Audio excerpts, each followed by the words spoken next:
Do you know many people are having trouble with starting their Garmin Instinct 2X Solar? Don't worry. In this video, we'll show you how you do this. Let's start. Step 1. Check power. Ensure your Garmin Instinct 2X Solar device is completely off. Step 2. Find Control button.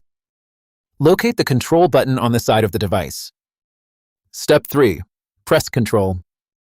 Press and hold the Control button firmly. Step 4. Hold for reaction. Keep holding the button for a few seconds until the device reacts.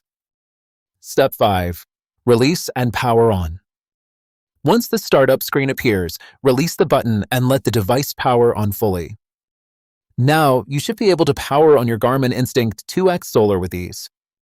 Still need help? Visit our website for the complete manual.